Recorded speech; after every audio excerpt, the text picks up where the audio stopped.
நம்ம என்ன பண்ணியிருக்கிறோங்க வந்திருக்கோம்.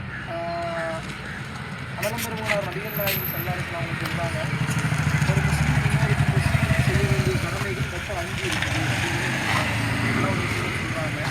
அதில் ஒரு செய்தியாக அல்லாஹ்வுடைய தூதர் சொல்லும்போது நோயாளியை நலம் விசாரிப்பது அப்படின்னு சொல்லி என்ன பண்ணுறாங்க சொல்லக்கூடிய செய்தி நம்மளால் என்ன பண்ண முடியுது பார்க்க முடியுது. நிறைய விஷயங்கள் 5 விஷயங்கள் சொல்கிறாங்க. அதில் சலாம் சொல்கிறது, அந்த தும்முனவனுக்கு அல்ஹம்துலில்லாஹ் மறுமொழி சொல்வது, இப்படி சொல்லிட்டு கடைசியாக சொல்கிறாங்க நோயாளியை நீங்கள் என்ன பண்ணுங்கள் நலம் விசாரிங்க அப்படின்னு சொல்லி மார்க்கும் நமக்கு என்ன பண்ணுது அனலம் பெருமானார் நபிகள் நாயகம் ஸல்லல்லாஹு அலைஹி வஸல்லம் அவங்க நமக்கு சொல்லி காட்டினதன் அடிப்படையில் நாம் என்ன பண்ணுறோம், இந்த நோயாளிகளை சந்திப்பதற்காக நாம் வந்திருக்கிறோம்.